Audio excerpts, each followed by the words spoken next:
Welcome to the SharkPod, the podcast that explores business and lifestyle design in Ireland and beyond.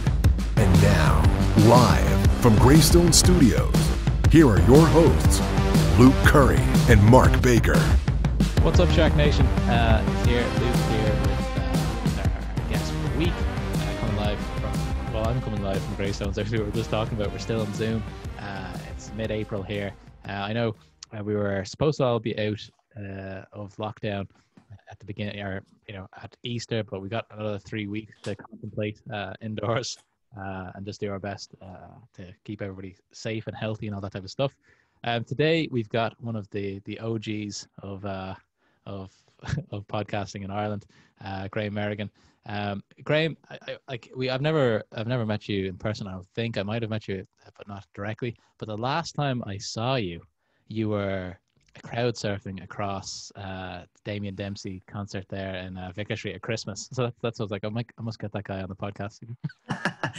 You just wanted me on for the crowd surfing, was it? Yeah, exactly. I saw that and I was like, Jesus, I want to have a chat with that lad. Let's be honest, he just wants an in to meet Damien Dempsey, Merrill. That's it, yeah. And I want you to portrait the picture as well, but you still haven't done it. I actually, what did I say to you during the week, Luke? I said I'm starting one, Damien Dempsey. Absolutely. Are you? Yeah. With me crowd surfing? Depends how much you're willing to pay. Yeah. We'll put Merrill just in the background. That might be an unbelievable thing. The picture on the Instagram page, someone tagged me and I didn't even know who took it, but a mutual friend saw this on Instagram and tagged me, and it's a fucking great picture. It's just from the balcony in Vicar Street, and it's me, but it's Damien just looking at me, and then you can see his whole band. You can see the Vicar Street sign and all. It's just a fucking great picture. It still needs to get framed. Are you allowed cursing this? Sorry. Yeah, do it everywhere. Too late now. To give that context, Graham's a wheelchair user, so it's to give you context for that image of how many lads would it take to hold you up. I don't know how heavy you are. There was 2 behind and 2 up front, but then 3 of my mates did it, and then to tell you the story about that, right? So last Christmas 2018, went to Vicar Street and we went to the Damien Dempsey Christmas gigs, which are synonymous with Damien Dempsey. They're absolutely sensational gigs. There's a different vibe to that gig than any other gig that I go to throughout the year, and it's just a great. You're loving life and you're hugging randomers, and it's just Damien. It's just fucking deadly. I went to my first one last Christmas, just gone. Yeah, with your dad. Yeah, we were at the same one. No, that was Christy Moore. Oh, that was Christy. Sorry, apologies. But in 2018, so at every gig there's usually a wheelchair cordon off section. And I would go to these sections if I'm not drinking. But I was drinking this night, and I just stayed out in the crowd, and we'd been out drinking all day. It was kind of Christmas spirits and stuff like that. And third song in, the lads decided to lift me up. There was about 12 of us out that night, and about 4 or 5 of them just decided to lift me up throughout the song at this kind of early on in the gig. And we had a good time. Security came over and asked us to put me down, so put me down. And the lads kept wanting to do it throughout the gig. And I said, lads, leave it to the last song, because they can't throw us out now. They're just trying to throw us out. So we waited, and the lads spontaneously at the last song lifted me up. And security came over and said to my friend Gary, get him down. And Gary goes, look, he's staying up. He won't be brought down today, okay? So settle and move on. Yeah, is that Gary Mackle? Is it? Yeah. And then one of the security joined in. When I say joined in, I don't think he joined in because he was loving life. He just didn't want me to fall. Yeah. So that's the first time he did it. But then documentary makers got on to me last summer. They're making a documentary about Damien Dempsey and this gig. They're calling it the documentary The Church of Damo, and they wanted to talk to people who Damien has spiritually lifted with his lyrics and stuff like that. So I said, look, that's not me. Like, I love him, but I'm not like, I haven't been in the depths of despair, and I don't have a backstory where he's just suddenly after. He hasn't written any songs about you. You're not yet. Leave your no. But so I said, look, it would be I'd be a fraud if I was to take part in it. So then the documentary maker, lovely lad, Ross, I think his name is, he rang me back about 2 months later, around October time, and asked me would I do an interview prior to the gig with one or two of my mates, and would I be interested in doing this crowd surf again. And I was like, well, crowd surfing thing isn't really banned, like it's spontaneous. And he's like, all right, Grant. So anyway, we did the interview before the gig, and as I'm coming in, he says, would you do the crowd surfing? We'd love to get that caption on video for the documentary. And I was like, Ross, I need to get the go ahead off security. Like for 3 or 4 months after the gig in 2018, every time I went to Vicar Street, the lads were saying to me, stay on those fucking floor tonight, fuck off, giving us a heart attack and all. And then your man goes, I heard you talking about it on your blog, about us lifting you and all. It's hilarious. So I got the green light. The documentary makers got the green light this past Christmas for permission to do it. So security were involved in lifting me, but I had to stay. The condition was that I had to stay in the wheelchair section up the front. And then for that specific song where I was crowd surfed the year before, security brought me into the middle of the crowd, and then all the lads lifted me. But then I fell, and then I got lifted back up. Cool. Just to give some context, and I know it was a waffle there, but it was just good context. And the images are fantastic for this documentary, because they showed me the images, and it's amazing. It's Damien Dempsey. So we've been going to Damien Dempsey gigs for like a decade, right? And every year I say the same thing after I leave the Christmas gig. I'm thinking, like, how come he isn't in Three Arena, Crow Park? Actually, I did see him in Crow Park opening for U2. Brilliant day. But like, it's like a conspiracy against against. Well, I spoke to him before about that, and myself and my friend Rob were lucky enough to go to an after party for one of his Ivy Gardens gigs, and we got loads of time with him, because this after party there wasn't many people there. And I asked him, I said, about the Three Arena, and he has that kind of Christy Moore complex where he doesn't want to play big crowds. The two of them have vulnerabilities where they do get insecure before going on stage, no matter what the venue is. But the bigger the venue, the higher that insecurity goes through the roof. Like, so he said he would never want to do it as a solo gig. Like, he'd probably do it for a festival, or he's done it before in a Patrick's Day festival where there's multiple artists playing, but he won't do it on his own. Because Vicar Street is real, like his home there. It seems like he's completely comfortable there. I've seen him in a smaller gig in Limerick, and it was great, but it really isn't the same. It's not the atmosphere. Yeah, it was probably around the same set list, because I went to see him there, and then a couple of days later I went to see him in Vicar Street. So brilliant. But I was going to say, yeah. So the What's the Story podcast is kind of one of the biggest things I wanted to have a chat to you about today. We started this. We're only on number 15. We were just talking about this before we went live, saying that you guys are over 200 now. So you were podcasting before. There was a lot of podcasts out there. Multi-award-winning podcast, as it says at the on the intro. On the intro. So what made you get into podcasting? How that was about 5 years ago you got in? Yeah, summer 2015. Yeah, and me and Danny worked in a company, and we weren't really happy in our jobs. And Danny was writing a very good blog, and he's a great writer, Danny. And it was about his attempts at weight loss. And I think he had written 3 or 4 on the blog entries that were excellent, really, really gritty, really truthful, really just down to the bone. Like, they were really good. But we were on a tea break in work one day, and he was saying that he was trying to write his latest blog, and he was kind of like, it's a bit monotonous, and I wouldn't mind talking about it. And we were obviously listening at the time to Joe Rogan a good bit, and the two of us have background in journalism, so we were kind of just spitballing about a podcast. Like, the two of us want to get out of this job. In the very early days, we were trying to think, because we wanted to get out of the company, we were kind of going, could we use it for a stepping stone to try and get into radio? All right. So that's how it came about. Like, just a discussion from the back of Danny writing blogs to him not really wanting to write them anymore because he felt they were becoming a bit repetitive. And then we were like, well, let's do it in audio. So you'll probably find in the early, maybe the first 10 episodes of our podcast, we had Lindsay, my friend Lindsay was part of it as well, and we used to record in her gym. And in the early days, you would hear Danny maybe talking about weight loss and stuff like that.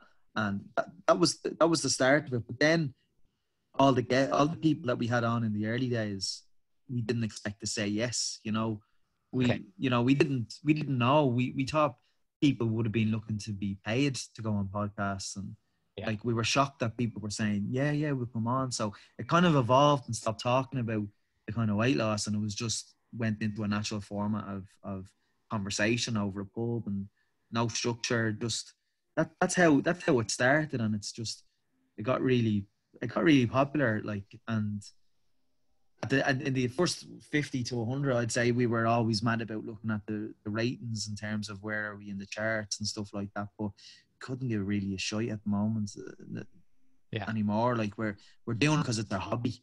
You know, we both moved on in that the jobs that we were in at the time, and we're both a lot more happier in our professional lives. A bit busier now to trying to get them over the line every week.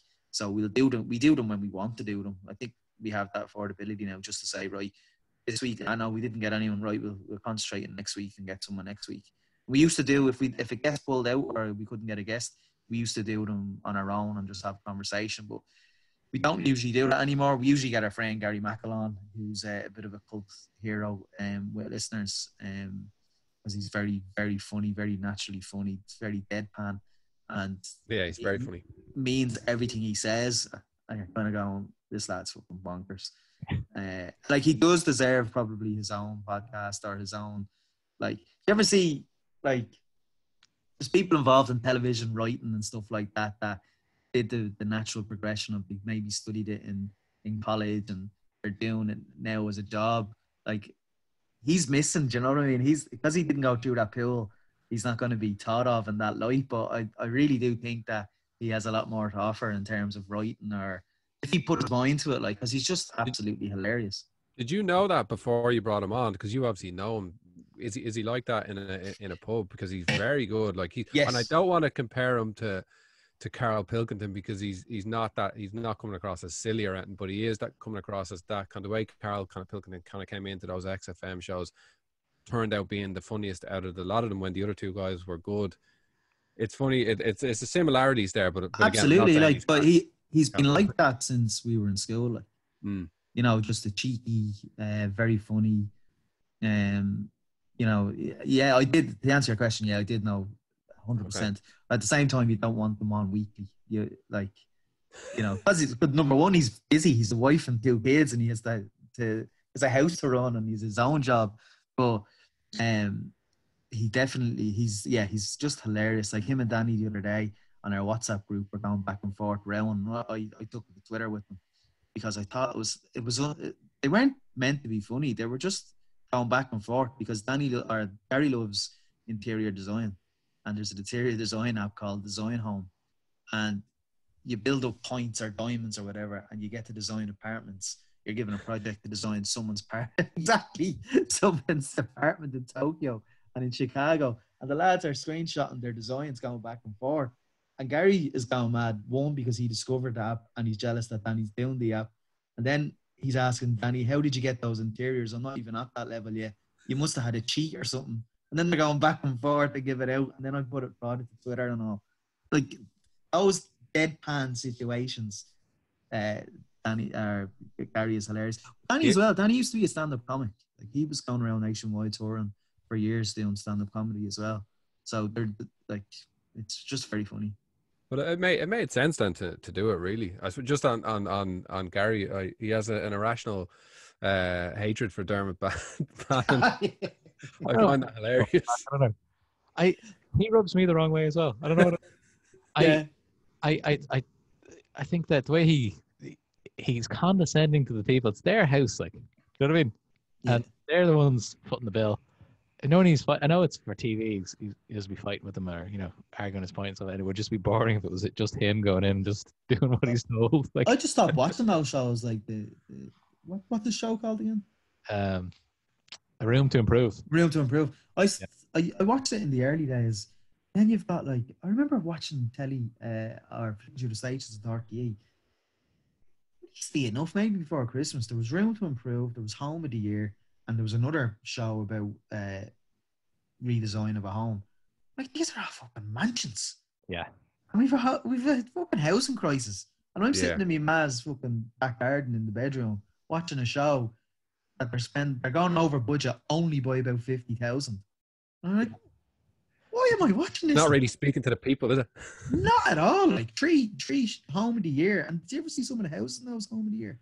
Yeah. My Do you know what RT show does speak to the people? Fair City. Would you Absolutely. know about that? That's a great segue there, Mark.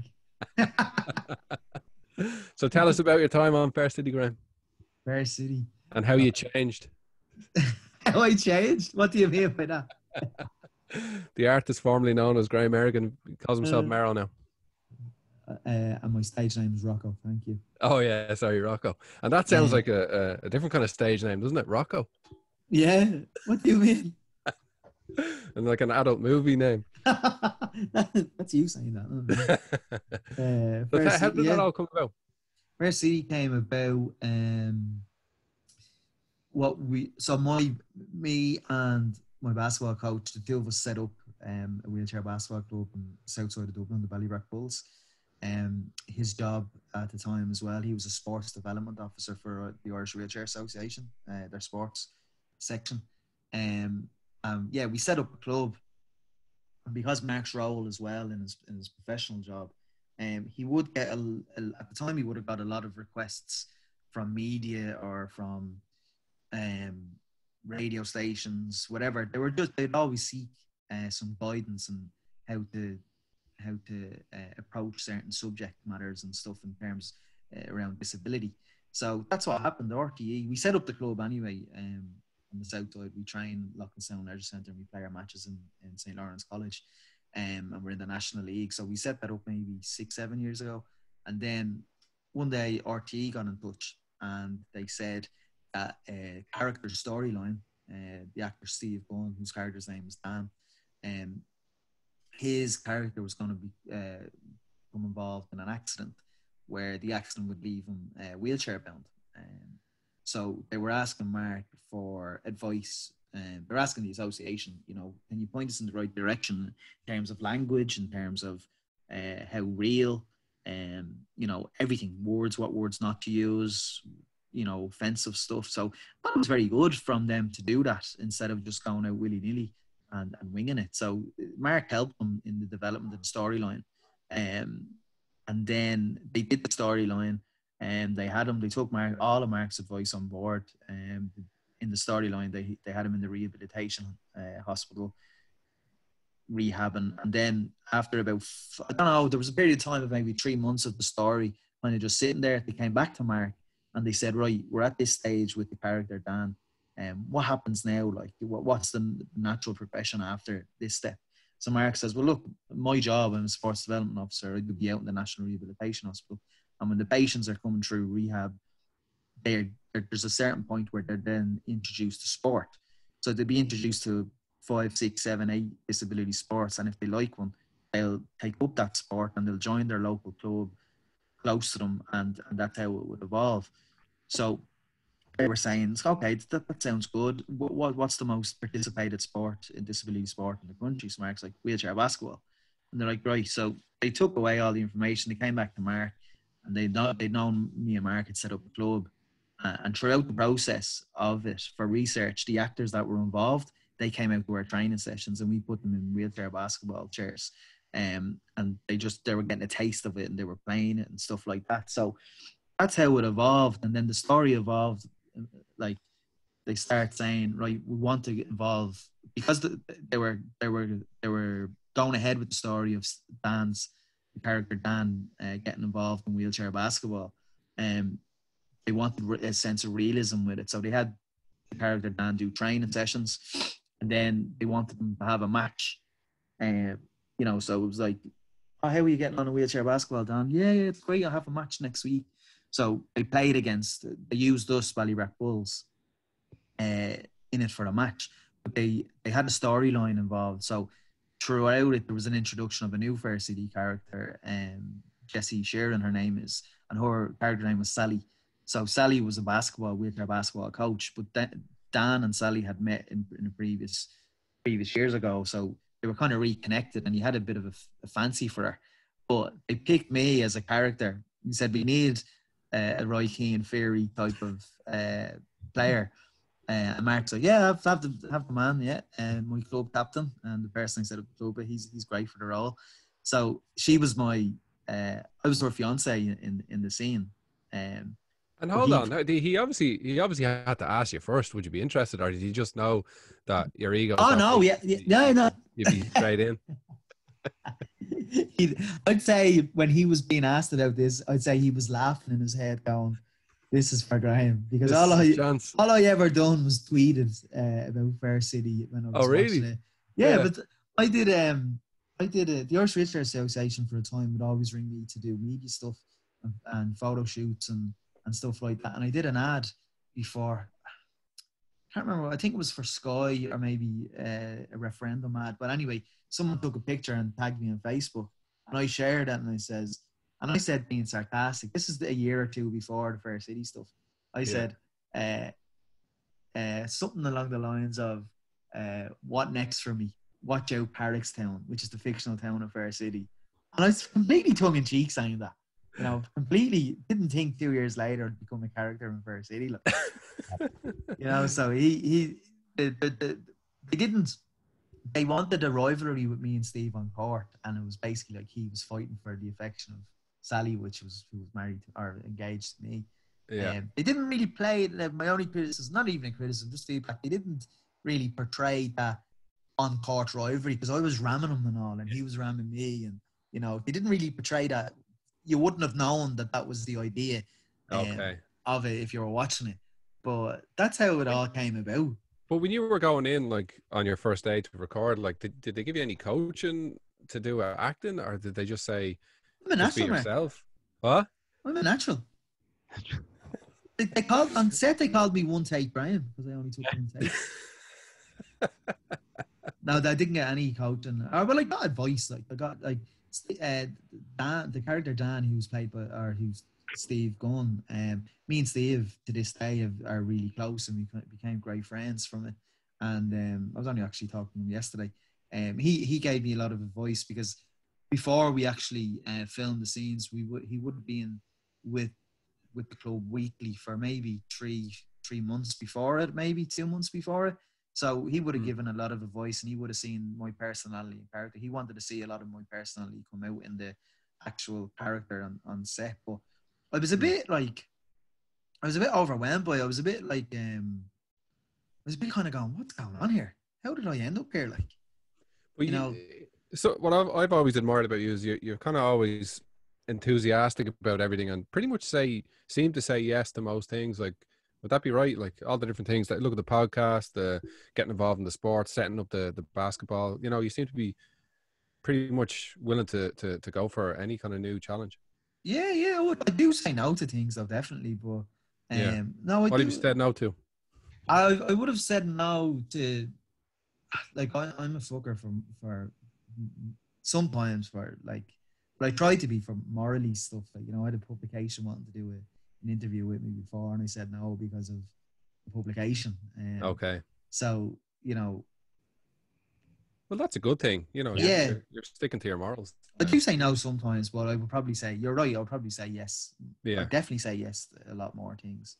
Like, I was going to give up basketball until we set up the Ballyrock Bulls. But look, the Fair City thing, I know it wasn't a real kind of dream that you've always had, but look, it was great to do. But if you wouldn't have said yes to, if you hadn't have started the basketball team, if you hadn't have said yes to that ad, I think it was Sky. I think I remember seeing that. Sky, that's what it was. Yeah, I remember. Yeah, so it was on. Yeah. I actually flicked back over my WhatsApps, and I'd sent a picture to you of that. I was in the gym, and I said, "Can't get away from you." I remember that. Yeah.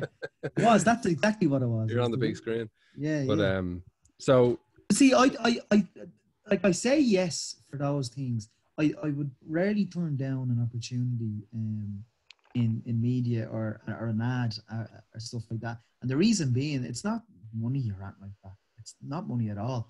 It's trying to promote the wheelchair, and it's trying to promote that it's natural and that it's okay, and and like I did. Do you remember the Tesco ad I did? Yeah. Yeah, so I did Christmas. that. It was a Christmas one, was it? Yeah, it was the Christmas ad. So when I did that, I loved that process, and I loved doing it, and I had to go through an audition process. I think Carla Zambra gave me details of it, and I went forward and auditioned for it. And the director fucking loved me. We did a Skype interview, and he loved me, and I did that. But the most best part about that was that I got a message. No, Tesco Ireland got a message on their Facebook page from a woman whose child, I was born with spina bifida, and this woman's child had spina bifida, and she was overwhelmed by the ad. Like, she might have been coming through, the child I think is only 5 or 6, so she might be in her head going, what has my child's future got ahead of them? Yeah. And then when she's sitting at home at Christmas, which is a time for family and stuff, and she sees an ad and she sees the wheelchair, like, she's like, holy shit, my son, then, does that mean my son could get involved in this, that, the other? Because originally they didn't want the wheelchair in. Not that they didn't want the wheelchair in the ad. There's a scene in the ad where I was on my bed and I'm writing the thank you letter. Yeah. And a runner or a producer tried to move the chair away out of shot. And I was like, not a hope. That's the reason why I'm doing it. Yeah. Need the chair in the ad, like, so the reason why I say yes to a lot of things that are going to garner promotion or go viral or whatever is because I want kids, particularly the juniors in my basketball club, I want them to know that just because you're in a wheelchair, your life isn't restricted. You can do whatever you set your mind to. And I just want to kind of, in my own way, in the form of doing ads or whatever. That's the way I'd like to show that. Yeah. No, it's not that I'm a media whore. I can trust me. It's a bit of that. Nah, not at all. Mark Baker knows a lot about that. Yeah, exactly. That's a Mark, not me. Yeah, he's promoting any cause or anything that he's trying to promote. Some of the stuff. Anyway, with the wheelchair stuff as well, is that the athletic part of that? It's not something that people, I would imagine, would think of straight away. So by showing people that you mentioned that there's 8 or 9 different sports that people can get into, if they are unfortunate to be in an accident or whatever. Are you saying that people go in straight after into the hospitals to try to get them involved in these types of things straight away? Is that how that works? Well, let's say if somebody is in a car crash and they break their back and they no longer have the use of their legs, they'll be operated on, and they'll have to go through a series of rehabilitations. So there'll be an inpatient in the rehabilitation hospital just over there at Acres, and let's say they're there for 6 months. Mostly it's rehabilitation to get your strength back and to just the post-operation rehabilitation. But then they have a huge sports complex over there. So my basketball coach, my friend Mark, he introduces them to all these sports: powerlifting, wheelchair basketball, wheelchair rugby, table tennis. It's a positive step to let somebody know that your life actually isn't over and you could go down the sport route. Like, Mark has introduced sport to a lot of Paralympic gold medalists, like Mark Rowan, the hand cyclist. Mark Barry introduced him to sport, so it's a great tool to make them feel, your life isn't over just because you're in a wheelchair. You have to adapt, yes, but you could go down the route of elite sports and you could perform on the world stage, like, you know what I mean? What are some of the sports you've done over the years competitively? You've done some different ones, haven't you? Yeah, competitively I've done wheelchair basketball, obviously, in the National League. I done wheelchair rugby sevens. I done for a while. There's 3 variations of wheelchair rugby. There's the one I played was rugby. The equivalent was rugby union, so it was a rugby union ball in the back pass and stuff like that. And there's wheelchair rugby league where you play. It's like a tag rugby element. So in tag rugby where you have the little tags at your hip. Yeah, they're at the side of the chair, and they play it like that. And then there's the most famous one that everyone knows is murder ball. Now it's not called Mother Ball anymore, but that's called wheelchair rugby. So I played the rugby sevens, which is a sport that's still very much in its infancy.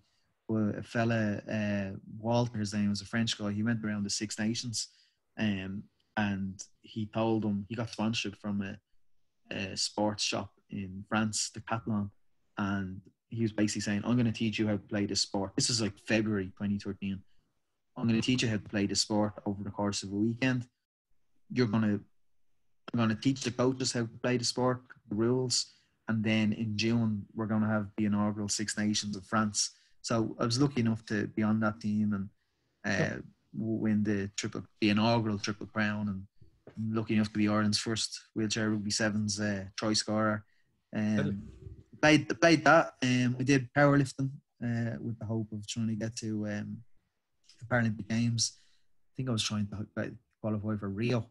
That didn't happen. See, a lot of the things with wheelchair sports or disability sports is that a lot of the coaches and a lot of the people of influence, they tell you a lot of stuff that you want to hear.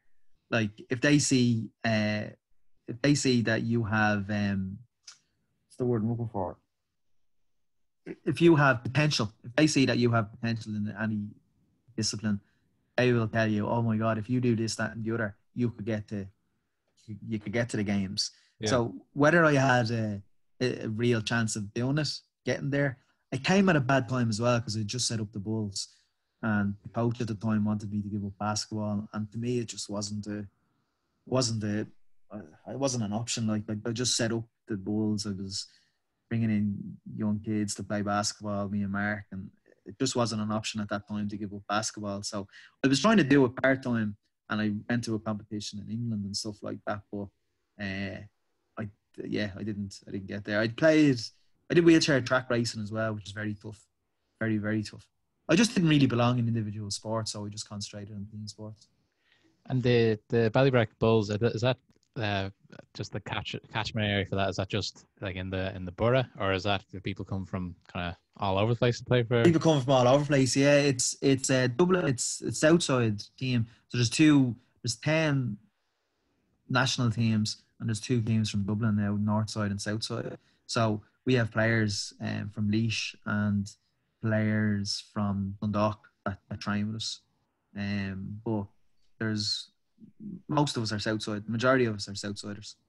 It's mad because like at our age, the people are stopping playing sport altogether. A lot of people, like, so it's good to see you guys are still continuing. Oh yeah, sure. One of Ireland's best wheelchair basketball players, shooters, is still playing in the league, and Mick Cunningham, he's about 63. Really? Jeez. Yeah, but like now he's slowing down in terms of speed on the court. But if you get him into a position where he can shoot outside the key, he will. And Jesus, we played against him this season. He scored 34 points against us. Making it rain out there. Absolutely. And everyone always asks, is the court the same? Is it the same lining? Is it the same nets? Everything's the same. Class. The one of the interesting things I wanted to dig into as well is the types of people that you're getting on the podcast. There's loads of interesting people that some that you never heard of before. Like you said, like before we started, there was some people like a scientist from UCD that you got on that he was dropping some knowledge on you guys. Yeah. Like what's your approach when you're getting people on? Is it just people that you think are interested in yourselves, or is it something that you see them on other media and you're saying, that'd be a good fit for us? Because we're just starting out here as well on the SharkPod, so it'd be great to see kind of what your approach is getting people on podcasts chatting. There's no like you said there, we might just see like on Virgin One, the 6 o'clock show. You might see a guest on there, and then you might see if they have a Twitter. Then I'll say to Danny, or he'll say to me, "What about so and so for the pod?" And then let's go for it, and then we'll just reach out through Twitter and get them. So Twitter is the main kind of platform you've been using, as opposed 100%. To emails, calls. Yeah. The majority of the guests come through Twitter or Instagram. Yeah. And so tell us some of the big names there. I know them, but like some of the, or even some of your favorite ones. My favorite one, you won't be surprised, was Christy Moore. Yeah, that was just a crazy experience. Like, even though I know Christy years, but like it was it was just like for him to give us the time, you know, to bring his guitar and to be so comfortable. Like Christy doesn't do many interviews per year, and he's careful in when he picks and chooses them. So I was just completely blown away and honored. Like, and I think when he left and we recorded the outro without him, and then when he listened to the podcast, he rang me and said, "What are you making a show of me for?" Because me and Danny were like, "Did that just happen? What the fuck did that just happen?" So he's like for someone who is well considered by many as a national treasure, he's just so modest, and it's humble. That's what he came across. Humble. Morning, your interview with him. Who's this? Sorry, I was listening to your podcast with Christy. Oh yeah. And it just came across like he was real normal. Even at the beginning when you were asking him about the song selection or where he found these, you know, the songs from back in the 60s or who he was working with and all that stuff.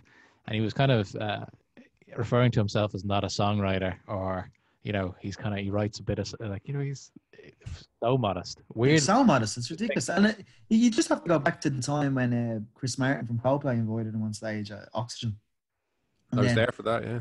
Yeah, post Oxygen, he was getting requests literally from all over the world. Irish centres in Middle East, in Australia, New Zealand, everywhere, America, South America, Argentina, everywhere, were asking him would he come up and go down and perform, all expenses paid and whatever. And he felt the need to address it because he was getting so inundated with requests to go all over the world, and he was just kind of like, as much as the requests coming in globally, I'd much rather stay locally. You know what I mean? And that's just, now he has a fear of flying, from a scare, I think, in the 97, 98. But that was just a measure of the man, you know. He could have cashed in and said, right, let's do my best to try and get over this fear of flying and go global again. Because before his fear of flying, he would have traveled all over the world. He was huge in Australia, New Zealand, South America, everywhere. Like, particularly America and all the Irish centres and stuff. So many places in America and Australia that are huge Irish populations would get him over, pay him whatever he wants, like, you know. Absolutely. I lived in Australia in 2009, and when you're going to the Irish pubs and stuff like that, that was the biggest thing. Like, oh, jeez, I'd love if Christy Moore came over. And then the second best thing to Christy would be his brother Luke Bloom, and he still goes over and tours Australia. So, but people are like, there's nothing better when you're abroad and you're homesick and you go and see a gig. Like, that happened to me in Sydney, and I went to see Damien Dempsey in Sydney Opera House, and it was just one of the best nights I had in Australia for the whole year. Like, it's mad how that happens. Like, even like we were in Vancouver for a couple of years, me and my now wife, my girlfriend at the time, and like anytime there was even St. Patrick's Day was the best St. Patrick's Day over there, which is weird. Yeah, that is weird. Yeah, we used to go to a pub called Johnny Fox's, and people in Vancouver would be very familiar with that. Damien Dempsey actually played when I was over in. Brilliant. I couldn't get a ticket though. There were like, I think there was 40 people. It was a tiny gig, like, you know, there was like gold dust, but it was a good night out anyway. But yeah, like I think we need to up our Twitter game. What do you think, Mark? I don't have any Twitter, so any type of. You're quite active on Twitter, Graham, aren't you? Like, I'm not a big fan. I'm sure you're not a big fan at times as well. But what's your thoughts on Twitter? I love Twitter. Yeah, like, there's people that don't like if they were to tweet someone and they got abuse about it or something like that. I just ignore it. I would often get a bit of abuse. Like when that crowdsurfing clip went viral the first time, there was what we call trolls. It went viral and people were saying this is amazing, blah blah blah, and like 99% of it was all positive and great vibes. It was Christmas and look at this clip, the Church of Damo and blah blah blah. Then there was one guy on Twitter that was like, how is this news? It's fucking. He used a derogatory term to describe a disability. Right. And my friend Rob was going fucking mad. Like, he was going mad for about 3 or 4 days. Whereas I was like, I don't know this man. I don't care like what he thinks about me. I couldn't give a shite. I always equate it to people in the street. Like if you've a group of people in town, you're walking down Grafton Street and someone shouts something ridiculous at it, that's the same as Twitter. You're going to get that. Like, yeah, whereas absolutely. people think every Twitter user is on par with each other besides the blue ticks. They're not. They're all sorts of people. They're all sorts of people, but don't go on Twitter and tweet and expect positivity with everything you tweet. Yeah. Do you know what I mean? Because that's not the real world. Like I'm active. Like you said, I'm active on it, and particularly politically, I'd be quite active in terms of criticism of government or whatever.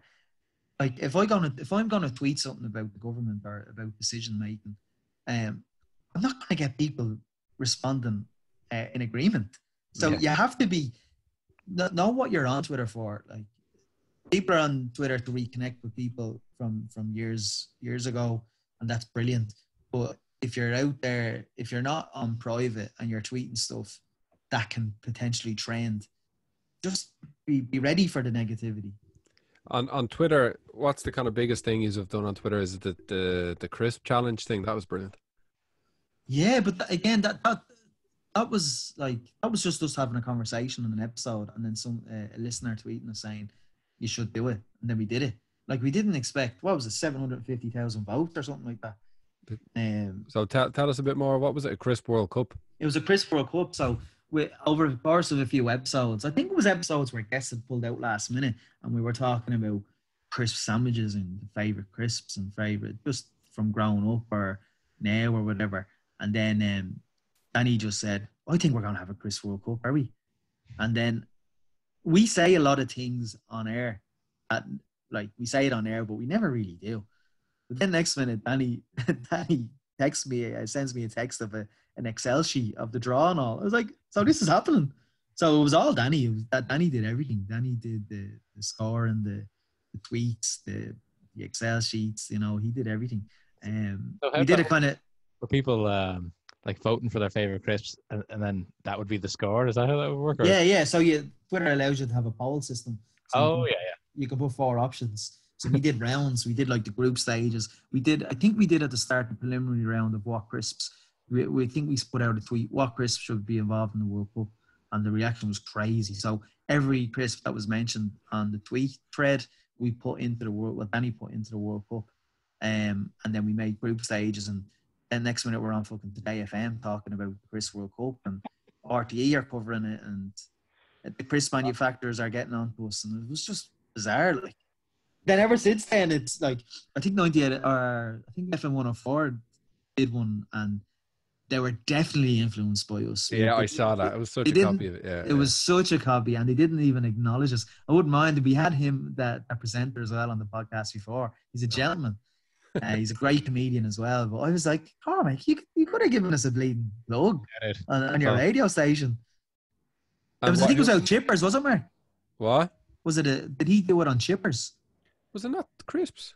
Oh, he did do it on crisps. Yeah. Right. Or was it Joe that somebody did it? A very similar one. No, Joe, I think, covered us. Oh, was it? Okay. I could be wrong on that. And who got to the semis again? Jesus, who got to the semis? Did any crisp companies try to give you a backhanders or anything? No. Yeah, couldn't get got at. I'd be lifetime supply. No, that's what we were hoping for. I love crisps. It's the final. I know the final. The final was Tato and Mighty Munch. Mighty Munch made it. And Tato won. Tato cheese won. Yeah, well deserved. Yeah, the Brazil of crisps. Kermit and Dave loved it. They had us on to talk about it, and then they had us on to talk about it, and then they covered it. They covered it from the time they talked about us to the rounds that were left. But we don't have like a Twitter game, so to speak. We don't have any strategy to try and get more followers on Twitter, or and particularly our professional lives are quite busy. You do be wrecked after work, and we kind of just do the interviews now and just post them on Twitter. You mentioned at the start that like obviously you had a passion for maybe journalism, radio, that type of thing. At what stage did you kind of think maybe that's going to be tough to achieve something on the podcast side to actually make money from podcasts? Like, you obviously know the podcast community in Ireland. Like, is there anybody actually making money directly from podcasts or indirectly because of the podcasts? Like, Say, how seriously are people taking it? I'd say Blind Boy's probably on six figures a year. I'd say he's probably looking at his Patreon there and what people are giving. He's probably on about. He's probably like, you can go onto his Patreon, you can see he's probably on about 32 grand a month. Like, oh, really? and he's now he just does it all himself. He's got no podcast manager or producer, or he does it all himself. So he's probably taking in six figures a year. Second captains lads as well, they're probably taking in six figures a year. I read in the, I forget where I read it, but they're like one of the top Patreon people in the world. Like they're doing incredibly well. They're doing brilliant, yeah. And it was a brave step from them, because they went from, I used to listen to them in the old days of Off the Ball and News Talk, and at the time they wanted an extra hour, and News Talk wouldn't give them the extra hour, so they left and they went with the Irish Times and did the Irish Times podcast. And then I think they might have had a contract with the Irish Times, and then that was up. They said, "Feck it, we have much of a following here. Let's see if it works." It was a brave decision, like, and they went to Patreon, and they're absolutely dominating. Like, Ken Early is one of the best journalists in the country, by hands down. Like Mark knows this. I don't follow sports that much, really. Like, to the disappointment of my father-in-law, who told me that one night. It's like, I wish disappointment of me as well. I wouldn't have came on if I hadn't known that. But I even listened to the second captains just because of the banter between the lads. I think it's brilliant, and I love the interviews. I think they tapped into a brilliant market as well, because there's so many young people that want to keep in touch with what's going on with the GA or whatever, if they're in Vancouver, if they're in Sydney, and they'll I think the Patreon thing is €5 for all this extra stuff. They give loads of stuff as well. Like, it's real worth.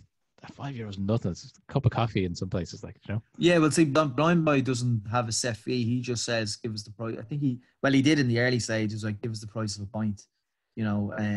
I think Second Captains is just a $5, yeah. But there's other Patreons out there that they have little memberships. We have a Patreon as well, but we don't promote it. I hate asking people for money. Like the money we get off of Patreon at the moment covers our yearly fees, so we'll just leave it at that. Like, we don't usually promote it.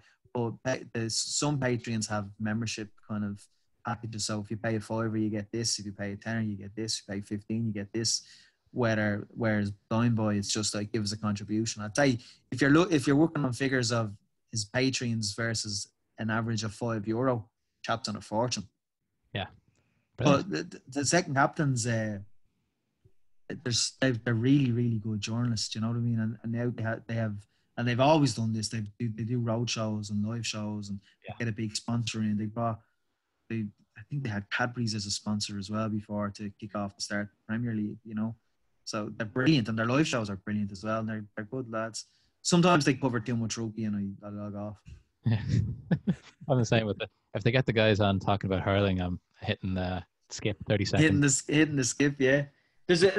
Mark was asking me there about the guests that we've had. One of my favourite guests who was on the podcast this week, was launched this morning, Donald Fallon. He's a social historian. He's one of Ireland's best social historians.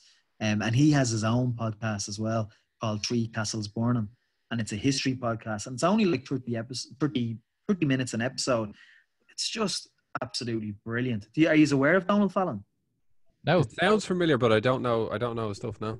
Has he written books? Lads, he wrote 2 books. Come Here to Me. He has the Irish blog, Come Here to Me, the history blog. I think it's on Dublin, or it might be on Ireland. But he has a slot on News Talk as well every Sunday, the Hidden History slot with on Gavin Riley's show. But he took the step. I was urging him for years. This is our 3rd or 4th time having him on. I've probably listened to the earlier ones. I'd say that. You definitely have. Yeah.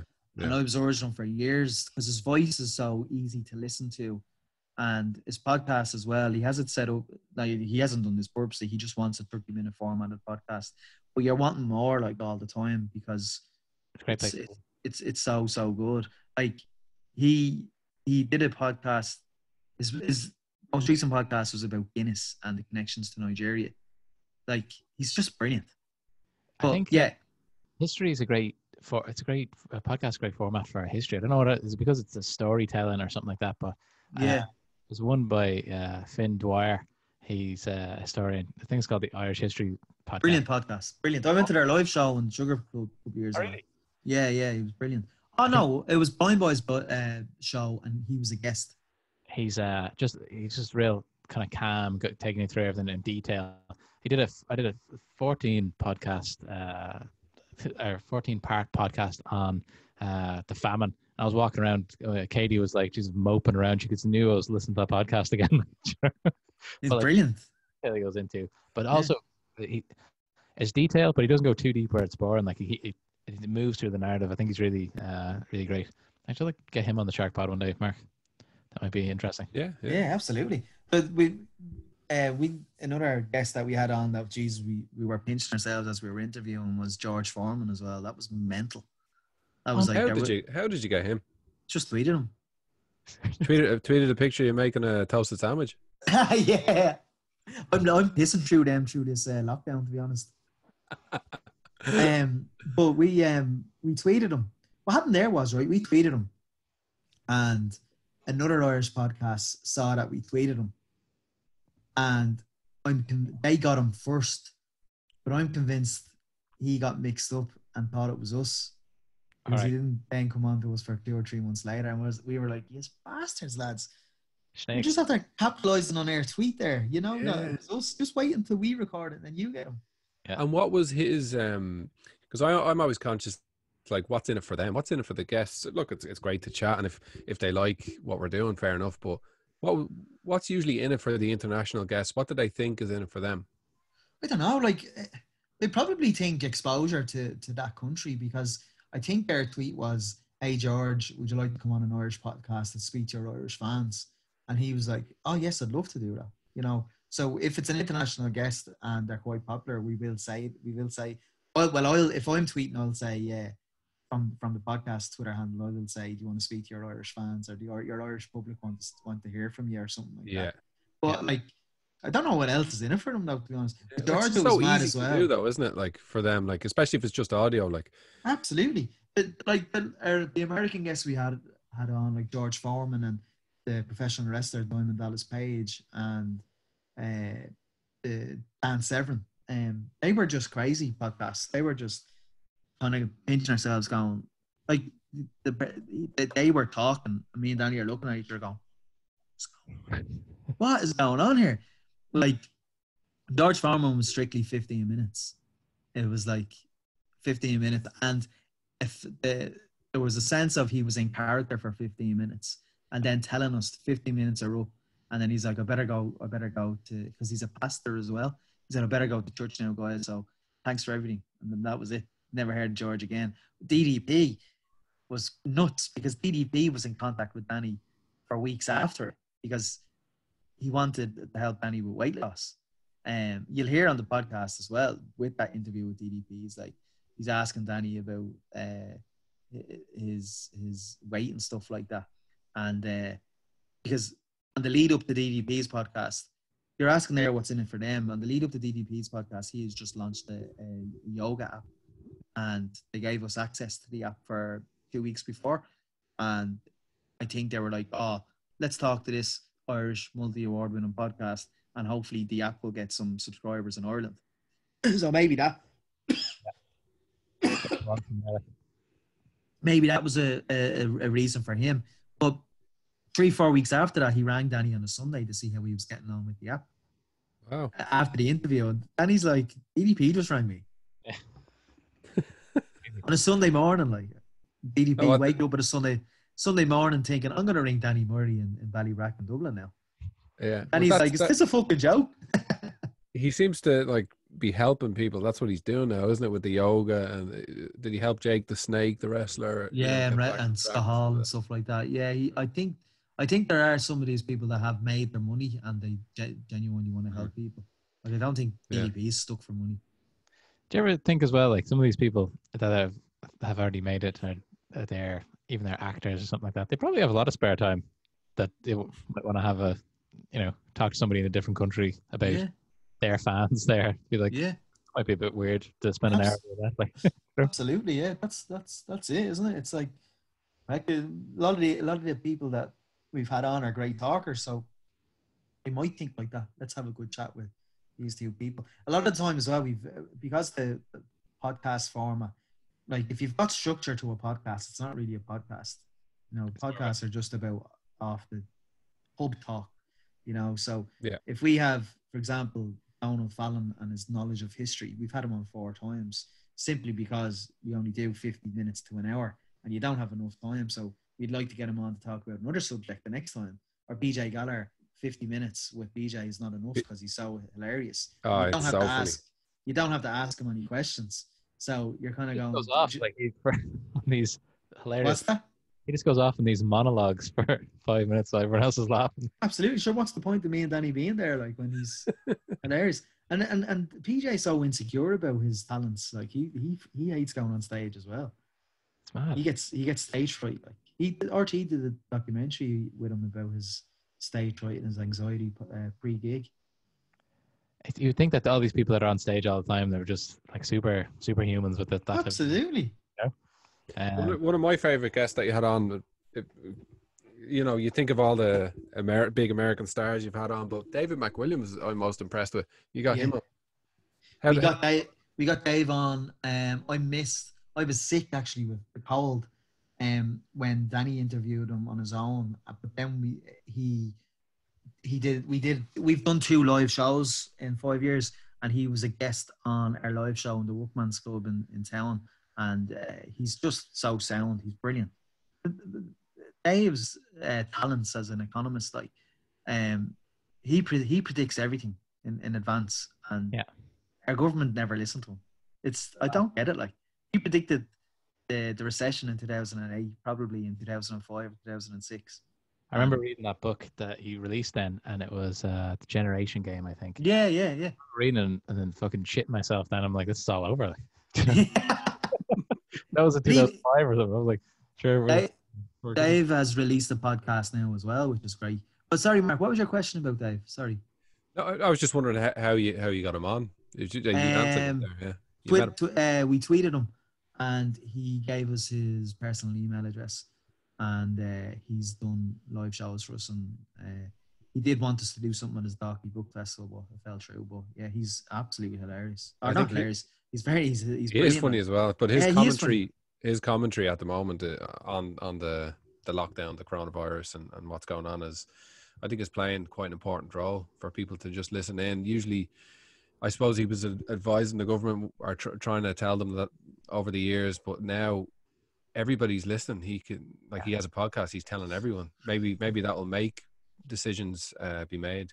I don't think decision makers will listen to him, but like you said, the public will listen to him. Yeah, and the public trust him. So if he's saying stuff like central bank should be giving us money and writing off the debt, people are going to say, why aren't central bank doing that? And he's explaining why. Yeah. You know, if he's explaining logically why and the reasons and the pros and the cons, and the pros outweigh the cons, people that are listening are certainly saying, right, why aren't decision makers listening? They're not listening to him. Why they should be listening to him? He's an economist. The chap goes all over the world, public speaking. The chap goes to Jamaica and South. That was on the road. It seems like he's the Caribbeans and islands and all that. Like he's certain. He has for the life of me. Why it will take probably a socialist government to use him as an advisor, because he has. I've believed from listening to him that he has kind of socialist leaning, and he thinks about society before economy. And if the current government don't listen to him, well, then where are their priorities? Is it economy or society? Do you ever think of going into politics? I was approached loads of times over the years in terms of local politics, but I seen a friend, Hugh Lewis, from the time Councillor Hugh Lewis from Dunleary got down, he's People Before Profit. When he was not a councillor, he had jet black hair, and now he's grey hair. I'll have no worries, so. Yeah, he'll be grand as a politician, but he's grey as Anton now, and like it's a 7-day job, it's a thankless job, it's not that I'm looking for gratitude in my job or anything like that, but Are you thinking for the stress and the effort? Are you really going to be able to make a change? Is that what it's you're not thinking? even that. It's I don't want to let people down. Like if like Hugh was telling me loads of times before that he has families ringing him that are living in their car. Hugh is helpless. Hugh can't help them because the government don't share Hugh's views on how to solve the housing crisis. So Hugh has to go back to them and say, I can't help you. You're going to have to stay in your car. How the fuck can you sleep at night with that? Like I probably, at this moment in time, I probably don't have it in me mentally to deal with saying so many no's. But I wouldn't rule it out. Like I have been approached by two parties over the years, but I've respectfully declined and said let's look at it again in the future. But we'll see. And their constituency, Mark, as well. It's Fine Gael country, so it's very very hard to get my socialist views across with that. You know what I mean? So I'm a socialist living in a capitalist world. It really does matter in the constituency that you live in. It's like sometimes it's like it doesn't really matter what you think if things have been a certain way for 100 years. It would take a lot of changing. Absolutely. Simon especially with like Killiney and Fox Rock and Dalkey and stuff like that. Like, imagine doorstepping someone in Dalkey and asking them to adopt socialist views. Like, is it the strangest mix of a borough in Ireland? Do you think? There's the Fox Rocks, there's Ballybrax, Lockstown, there's Monkstown Farm. I think there's a real mix of views and a real mix of incomes or standards or whatever. Yeah, we've kind of turned into America. Well, slowly, surely turned into America in terms of if you're not left or right, which is bullshit. Like, yeah, like you don't have to be. Like, you can be. Like, just do the right thing for people. Like, I admire. There's a part of me that say U2 and Conor McGregor contributed millions to the health service during this crisis. At the same time, something's wrong there. Like, why are we having to count on, like, this is a national health service and we're relying, like, the Minister for Finance approached U2 and asked him, would you be able to financially help? He approached Conor McGregor through Twitter, private messaged him and asked him, can you chip in? Like, how is the irony in asking these people for their millions when their policies have made sure that we don't have a well-funded health service. Do you know what I mean? But they're then asking millionaires for money. Like, how can you not? You must be a certain begrudger if you're begrudging these celebrities for giving them. But at the same time, something's flawed in the system there where we have to rely on their money. I think I don't like. I don't like that people are millionaires and people on the streets have no beds or anything like that. It just doesn't sit well with me. It's for sure a tough situation out there. It is, but like, there was a situation where we were in the lockdown. We were talking about people going to their second and third holiday homes. Like, you're in lockdown, you're in a crisis, and you're thinking about going to your second home. And there's people on the streets that don't even have a home. You've 10,000 homeless people. I'm living in my man's back garden. with the tailback up here in beside Greystones on the N11 that day when was it the Friday? Good Friday? Yeah. Bit of a tailback there. But we've pushed over an hour here, Mark. I think it's time for the weekly lightning round. This is Mark's kind of party piece on the podcast where we you look anxious, Merrill. Yeah, well, you didn't tell me about this. So, hold on. Everything's okay. Mark, pick yourself. Start off nice and easy. They're just general questions. Look, they're usually geared towards kind of, some of them are businessy, but like, look, there's lots of different ones I have here in front of me. So, just what apps do you use on your phone the most? What apps? Spotify, Podcast Republic. WhatsApp, Instagram, Twitter, Shamrock Rovers. Podcast Republic, is that just like a client, like a Castbox or something? It's just a podcast app. Right. Cool. I use a lot as well. Flight Radar 24. I like looking at planes. Why? No, myself and my friend Ross Sombra, we were in Georgia for the Ireland match last October, and what was it? There was on our flight ticket, we were flying to Switzerland for the next Ireland match, and on the flight ticket it said that we were going to be on a Turkish Airlines, and we got Turkish Airlines to Georgia.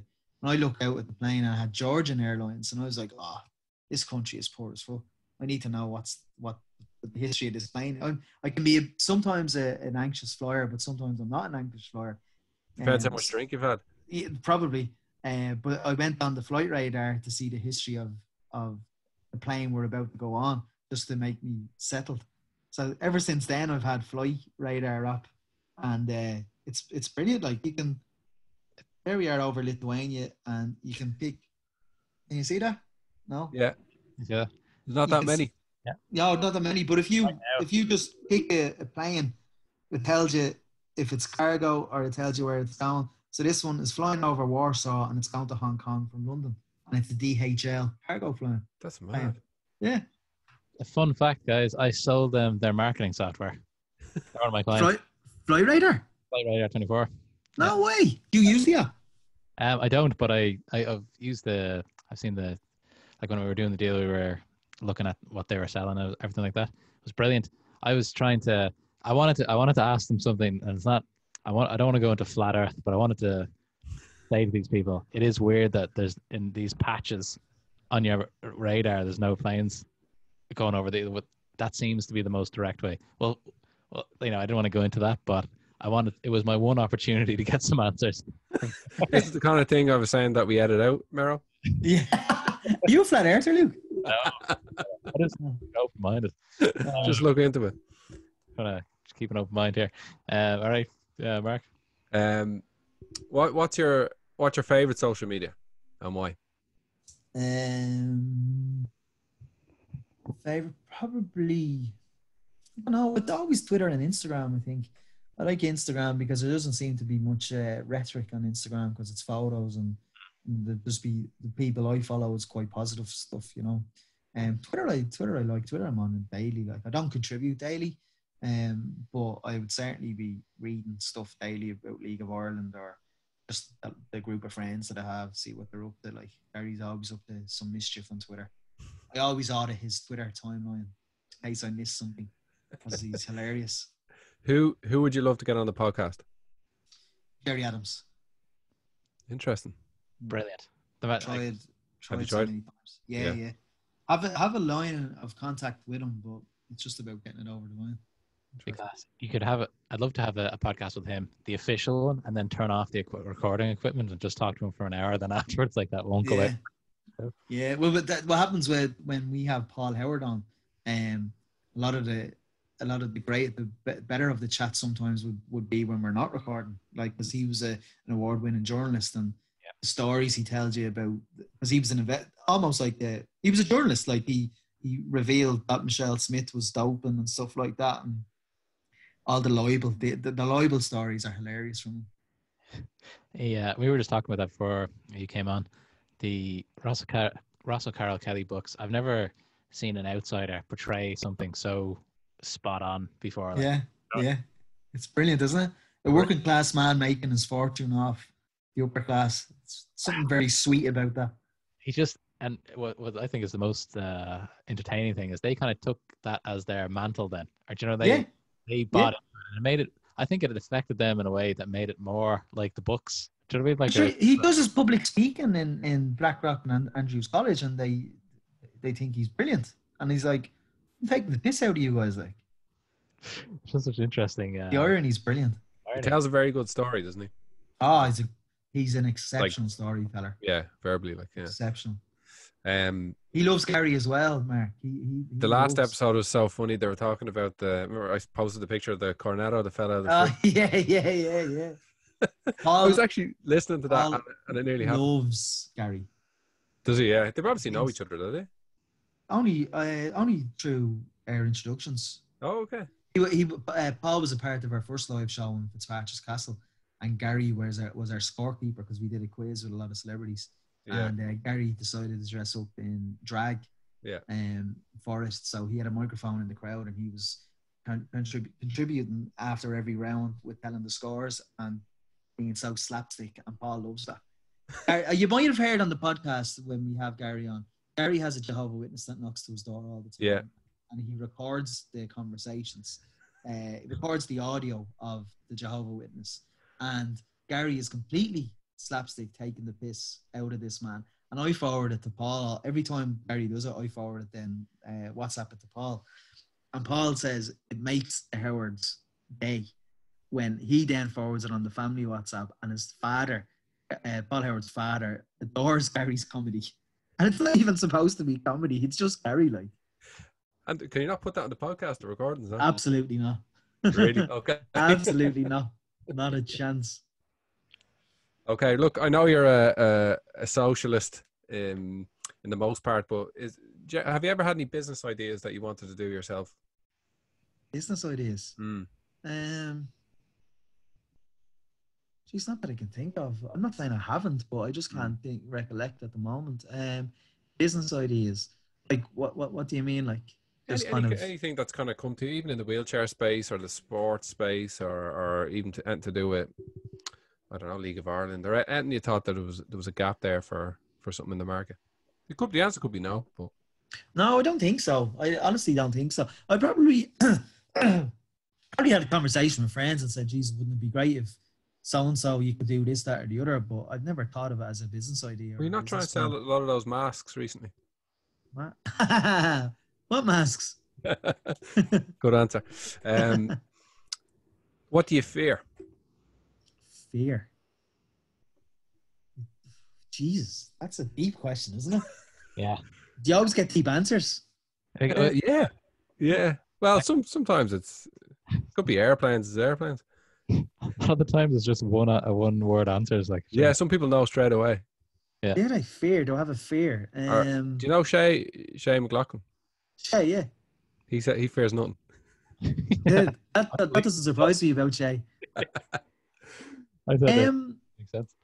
Fear? I don't know. I suppose death. Is that the cliche answer? Yeah, I think that's probably the most common answer. Fear is because you kind of love life. Do you know what I mean? And well, yeah, I suppose that. I don't really think about it, to be honest.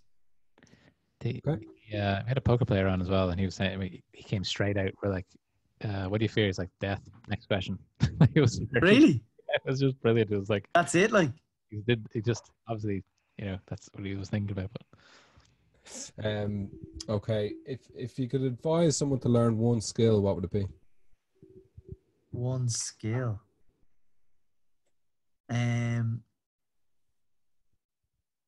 One skill. Not parking on disability spots. Is that a skill? Could be a skill. Yeah. People can work on, get better at. You shouldn't have to say that, but you shouldn't have to say it, but yeah. And so, what's your thoughts on that lately? Is there like anything changed? Are people doing it more than usual, or people? Yeah, it's there. It would be.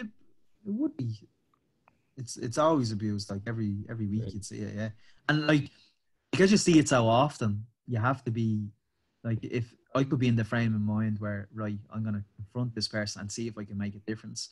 But you can't, because all the years I'm driving, 10, 12, 11, 12 years, in all my years of approaching people, you never as much as get an apology. You get excuses and you get defensiveness, so you never get, oh, geez, I'm so sorry, I won't do it again. You get like, it's almost like they're afraid to admit.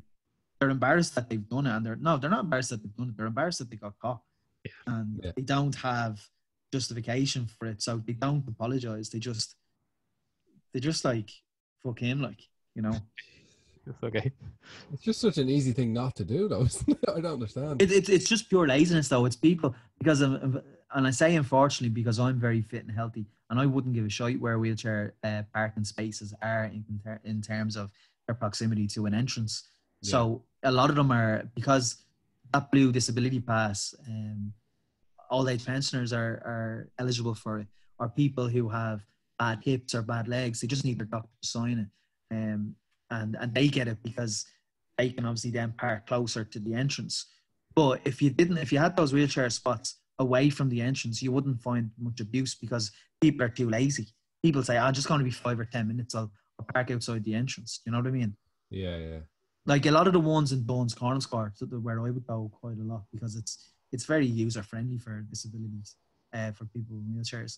Like the wheelchair spots that are further away from the entrance are never abused. I can always rely on certain spots in the shopping centre where I know are going to be free. Yeah. Okay. Especially in the multi-story parking spot. Yeah. So it's They're pure always laziness. Oh, it's pure laziness and ignorance. Yeah. It's actually just on the disability thing there, on disability activism. There's a great documentary I'd like to recommend on Netflix called. Now I don't like the name of it, but it's called Crip Camp, and it's only out about 2 weeks. But I'd urge both of you to watch it. It's fantastic. It's just about disability rights in America and what they had to do to get rights of basic education, homes, and stuff like that. So that's my recommendation. Very good. We all need recommendations for Netflix these days. Yeah, exactly. Name one book that's had a big impact on your life. One book.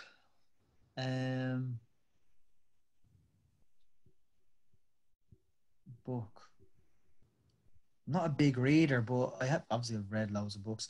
Harry Potter? I've never read them. I've read Christy Brown's books. They're brilliant.